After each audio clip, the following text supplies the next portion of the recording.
안녕하십니까. 부동산 119입니다. 드디어 상대원 2구역이 관리처분 인가 고시가 됐습니다. 관리처분 인가 고시가 됐다는 것은 곧 이사를 할 수 있다는 거고 철거 착공에 들어간다는 의미입니다. 이것만 내포되어 있는 것이 아니고 관리처분이 났다고 하면 우리가 알아야 될 세법들이 어떻게 달라지는지 놓쳐서는 안 되는 세법이 무엇이 있는지 알고 가겠습니다. 상대원 2구역 관리처분 인가 고시일은 2021년 12월 31일입니다. 성남시청 홈페이지에 들어가서 보시면 나와 있고, 관리처분이 나면 달라지는 세법에 대해서 이야기하기 전에 상대원 2구역에 대해서 잠깐 언급하고 넘어가 보겠습니다. 성남 지도입니다. 상대원 2구역의 위치는 이쪽에 위치하고 있고 단대오거리역과 신흥역을 이용을 할 수는 있으나 신흥역은 산을 넘어가다 보니 이쪽으로 통행은 많지 않습니다. 그래서 보통 단대오거리역을 기준으로 이야기하게 되면 이렇게 올라오셔야 되는데 이쪽에 언덕이 있다 보니 걸어올 수 있는 거리는 좀 안 되고, 걸어 다닌다고 하게 되면 한 15분 정도 도보로 걸릴 수 있는 거리입니다. 그러나 성남 1호선 경전철이 예정이 되어 있는 곳입니다. 성남 1호선은 판교역에서 몰안에서 성남공단까지 계획되어 있으며 2019년 6월 기준으로 타당성 조사를 거쳐서 공사 시작과 완료까지는 짧으면 4, 5년, 길게는 7, 8년 정도 완공이 되지 않을까 생각이 됩니다.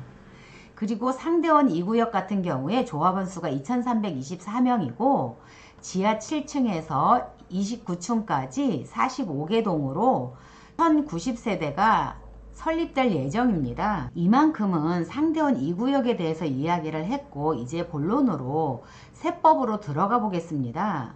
첫 번째로 취득세입니다.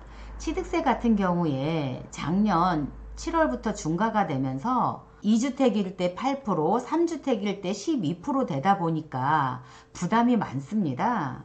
그러나 철거가 된다고 하면 취득세는 토지로 분류돼서 4.6%입니다.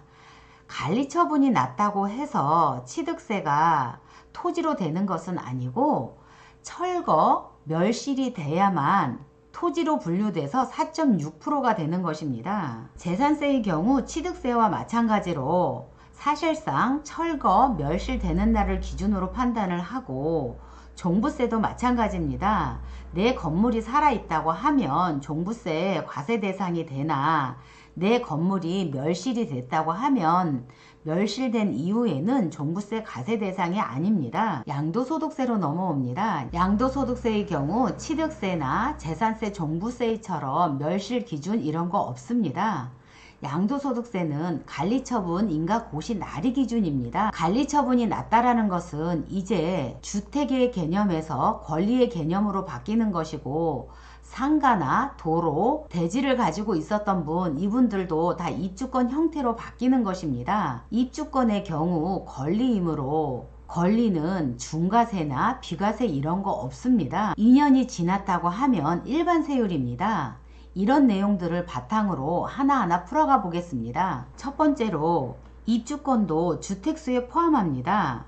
이 말은 주택을 가지고 있었던 분, 입주권으로 바뀌었다 하더라도 달라진 것은 없습니다. 그러나 도로나 대지나 상가를 가지고 있었던 분, 관리처분이 났다고 하면 이 물건들은 이제 주택수에 포함을 하겠다는 것입니다. 주택수에 포함이 된다는 이야기는 기존에 1주택을 가지고 있고 1상가를 가지고 있었던 분, 이 주택을 팔 경우 중과가 된다는 이야기입니다. 관리처분이 나는 날부터는 이제는 빼도 박도 못하게 중과입니다. 그러나 이 주택을 먼저 파는 것이 아니고 이 입주권을 먼저 팔 경우, 입주권은 위에서 이야기한 대로 2년을 가지고 있었다고 하면 이 입주권은 일반 세율입니다. 입주권을 10개 가지고 있고 주택을 10개 가지고 있다 하더라도 이 입주권을 팔 때는 일반 세율입니다. 입주권은 권리이므로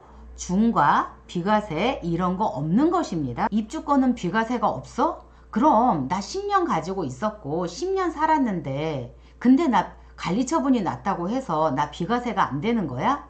이런 분들을 위해서 단서 조항으로 예외 규정으로 비과세를 해주는 것입니다. 그래서 조합원 입주권 비과세 요건을 보면 관리처분 인가일 이전에 2년 이상 보유 거주를 했다고 하고 무주택 세대 전원이 무주택이라고 하면 12억까지 이런 분에 한해서 단서 조항에서 예외 규정으로 비과세를 해주는 것입니다. 입주권의 가장 큰 특징을 이야기하겠습니다. 1주택을 가지고 있는 상태에서 입주권을 살 때 해당이 됩니다.